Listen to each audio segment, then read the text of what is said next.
Hello. Wow, this has been a learning curve.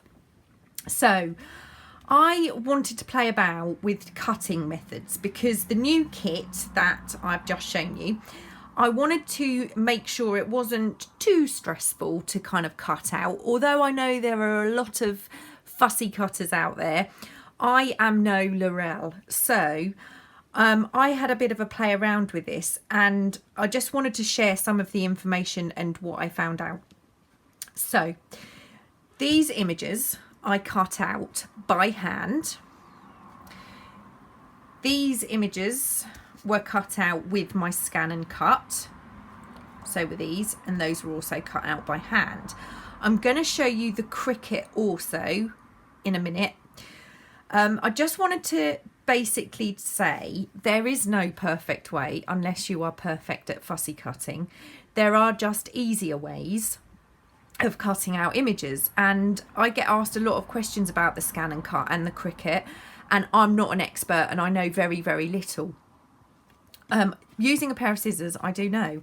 So with images like this, for example, this one was cut out by hand, and I cut it out by hand because I knew that my scan and cut would probably crop off some of this white edging.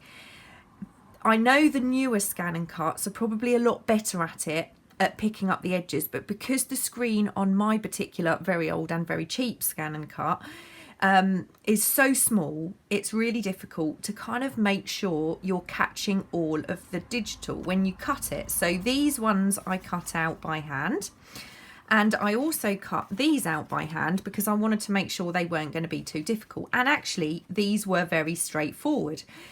The hardest part was cutting out the inside here, which I used my knife for the smaller areas, and then I used my little tiny fussy cutting scissors to cut out the rest. Now I've got really bad hands and I didn't find it too difficult, but by the end my hands were hurting, which is why I got the machines to cut in the first place. Now what you will notice is I actually cut off the dingy bit on that one. It was a mistake, I didn't do it on purpose. This one I didn't do a very good job of cutting around the circle because this was one of the end cuts where my hands were just going, we've had enough now. You know, they're not too bad. So cutting these out by hand is not difficult. These are obviously very easy to cut out by hand, and again I knew all of this would be lost if I tried to use my scan and cut. Some of you probably know a lot more about the scan and cut. I use it for very basic things. These ones I cut out by hand just because they were on the same page as these and they were very easy to cut out. Now let's move on to the scan and cut. So the scan and cut will not cut out insides. That's just a given. It doesn't do it. There may be a way to do it, but the way I scan and cut, it doesn't. And these are actually not bad cutting. However, this one, we've lost half a leg, and obviously there are two detailed bits there to cut out. So that's a thing to think about with the scan and cut. The butterflies cut reasonably well. All of the antennas were cut off, but that's fine because for this particular project I'm not worried about the antenna. Most of the clocks cut out okay. This one there was a lot missing, so I just cropped that. And then we move on to things like the leaves, where it hasn't done a particularly good job. Like I said, if you have a better scan and cut with one of the bigger screens, you would definitely be able to get a better edge on those. The flowers it did a pretty good job on, actually. Wasn't too bad at all. So that's the scan and cut. And again, what I tried to do was, when I designed the kit, make minimum edges to cut, and the ones that I made were fairly straightforward. If you have trouble cutting little pieces like this, I personally would just cut that off. I wouldn't try and fussy cut around that. But I know lots of people have lots of different machines, lots of people fussy cut, so you know, that's the nature of a digital kit, isn't it? So that's that. Now onto the Cricut, which took me absolutely I mean, I was sitting here for probably 2 hours trying to piece together different videos on how to do it, because I couldn't find anything that shows you how to fussy cut a digital kit on the Cricut. I've got the Maker, and I was extremely impressed with how this cut. Now, I'm going to do a video tomorrow. I posted a little question in my Facebook group, and several people said they would be interested in me doing a video cutting a digital kit using the Cricut Maker. So that's going to come tomorrow. But as you can see, you can cut the insides of this. I have some little bits and pieces that I still need to resolve. But, you know, it's cut out all of that. Oops.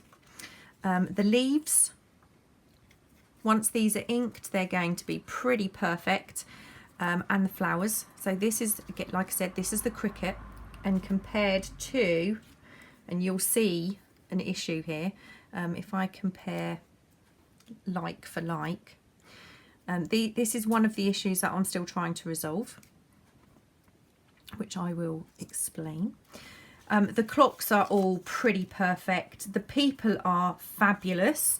What you will notice is I made an error on this one, and I didn't remove that piece of white. And when I do the video tomorrow, I'll show you how I do this. So the Cricut, to be perfectly honest, it even, I mean, I don't know if you can see. Let me try and show you. It even cut out the tiny antenna, even though they were way too small. Now, the issue with the Cricut is when you are fussy cutting in this way, you're doing a print and cut, you have a limited amount of space because it has to print a black border, and you'll see that tomorrow when I do the video. Now, what that means is you have to resize the page to fit, and that means the digital is actually a bit smaller. Now you can see on the Cricut I haven't yet cut out the print, what are they called, the ready-mades. So if I show you a like for like, you will see they are slightly smaller. Now there are ways that I am thinking of how I can get round this, which I will try to work out and share with you if I do. Now, the other issue is not everybody is going to have this issue, but when you go to print, because you're printing through your printer software, but through the Cricut, because you have to do it that way, what happens is I lost all of my paper options. So I had to print just default. I didn't have any other choice, so I couldn't select my photo quality paper. And as you can see, I do lose a bit of colour and a bit of definition. However, it's not enough for me to be too concerned about. I'm okay with that. So I'm going to make a couple of, you know, like I said, this is one of the, this is a couple of the ready-mades. I'm just going to make a couple of bits and pieces. I really like the juxtapositioning of having the alarm clocks, and you can get lots of the actual, you know, I've seen lots of models as such, or mixed media dioramas, but I decided that I'd quite like to do a paper version, so I did. So I mean, it's super simple to create some really interesting. I'm going to use my brush, and I've just got my vintage photo.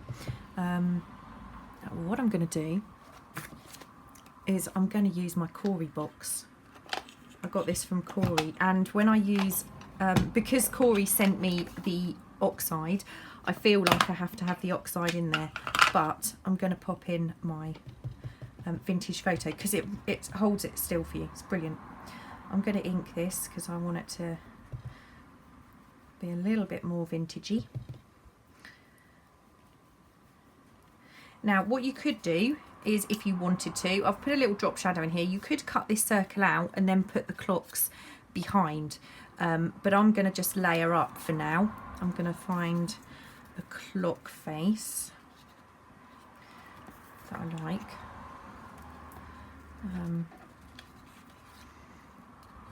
No. What shall I use? I mean, it's just a clock. Pick one, Tracy, pick one. Okay. that would go that way up, wouldn't it? Okay, gonna ink it. I had a little bit of glue trauma also, because I didn't realise my pin had I'd lost my pin. So this was open for quite a while without me using it, and it had turned into a gloopy mess. So I've had to do some serious sorry. I'm really sorry. Pull myself together. I had to do some serious nib cleaning. I'm not going to tell you what I said before, but it's given me a bit of a fit of giggles. Right. I'm trying to make sure I get this the right way up. 60 goes at the top. Okay, that's not quite central, but that's central enough. And I just love this little girl. I just love her. I'm going to very, very gently try to ink around her.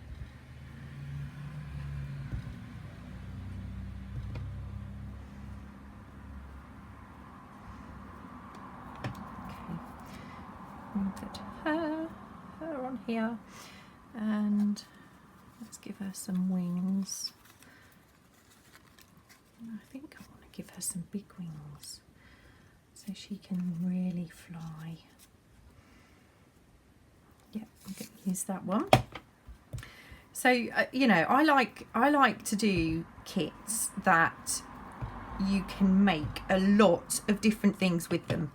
You know, I like to I like them to have a lot of legs, as my old photography lecturer used to say. And I absolutely agree with that. We like things that have a lot of legs. So I might sit her on this little bauble.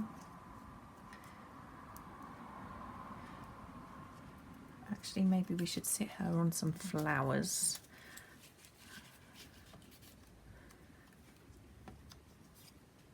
Yeah, let's sit her on some flowers. Yeah, so I mean, there are so many options with these. You don't even have to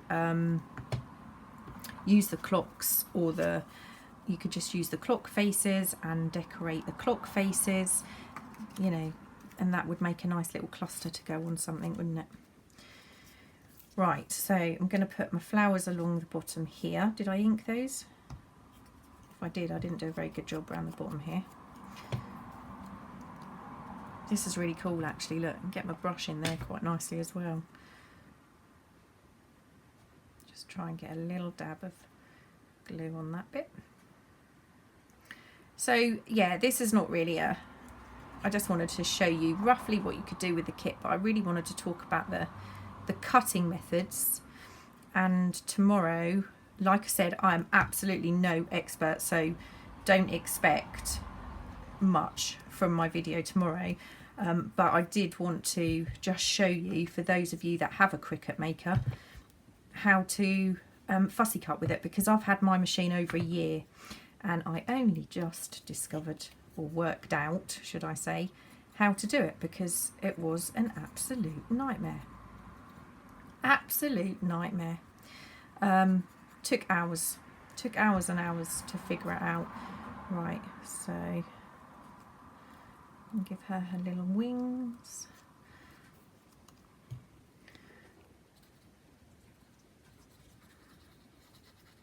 I have this fascination with putting things together. I tried to do some handbags as well, but they weren't quite as successful as the clocks. So, and then that could go onto a page. It would make a cool pocket. You could make a cool tag with it. It could make, you could put it at the edge of a page of oh my days. This has been under books for two days. I still can't get this flat. Lots and lots of tips in the Facebook group on how to use piano roll paper.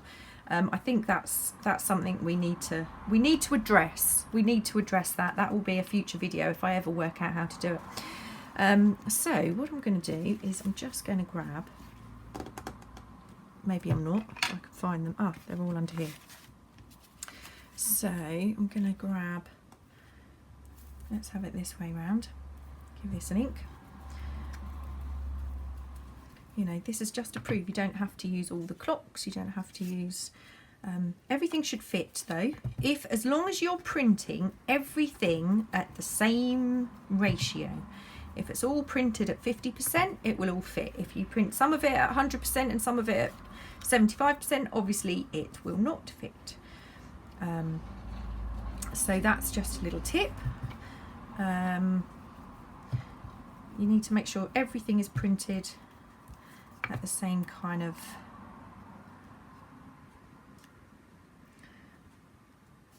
do I want that central? No I don't. Right, I'm going to just try and this would look pretty cool sewn actually if you sew around the edge, just half of that on there. It'll make a nice little page tab.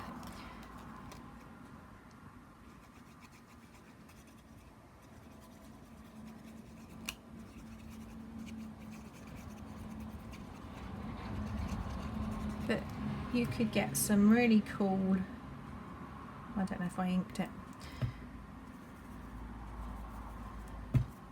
ink on the page, that would be fine.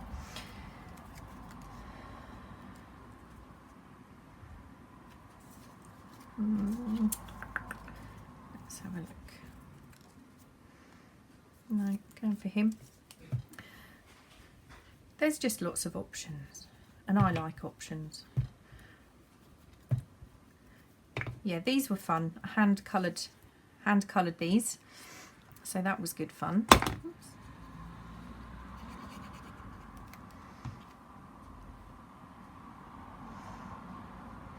Happy for his wings to be a little bit lower. Didn't do a very good job of inking him either. More inking on the... But that would look quite cool sewn around. In actual fact, we could still do more with that. No, maybe... what could we do? What could we do?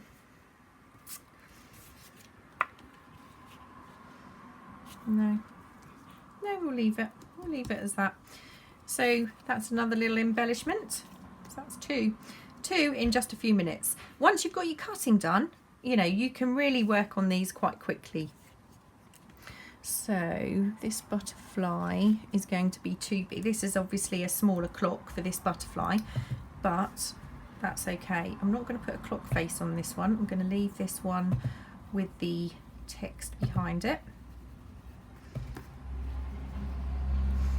Butterfly.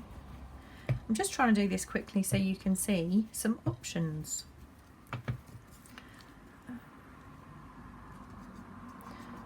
I'm not going to cut, I'm not going to ink all the way, glue all the way to the edge. Let's put that there. And so this is obviously a much smaller clock, and the figures are bigger because these were done on the scan and cut, printed at 100%. But that's quite cool. You don't have to. You can mix and match sizes obviously, but if you want the clock faces to fit inside the clocks, they must be printed at the same proportion. That's really important. And the other thing is, if you don't want the handle of the clock, you can always cut that off if you think it's a bit too fragile. You could also double cut, so you could cut on your scan and cut or your Cricut, and then you could pop in a piece of plain cardstock and print again, and you could back them with the cardstock and they will be exactly the same, as long as you're not removing as long as you're not changing the settings and you just reprint. So that's pretty cool. What would be quite nice is if you sewed around the clock face before you glued anything on. So that's 3. Really fast, really quick and easy. I'm going to leave it there because I actually don't even have this kit onto Etsy ready for release as yet. I just really wanted to play with it and look at the cutting options. Yeah, I hope you like it. I think it's quite a lot of fun. I will be back with that, and obviously, like I said, you've got your ready-mades as well, so if that's simple cutting simple cutting if you just wanted to print those out. I hope you found it useful. I hope you like the new kit. I thought it was really quite cute. I will be back with a video on how to fussy cut using the Cricut Maker, or how I do it. I don't have a clue if it's the correct way of doing it, yeah, so thanks for watching. I will see you soon. Bye.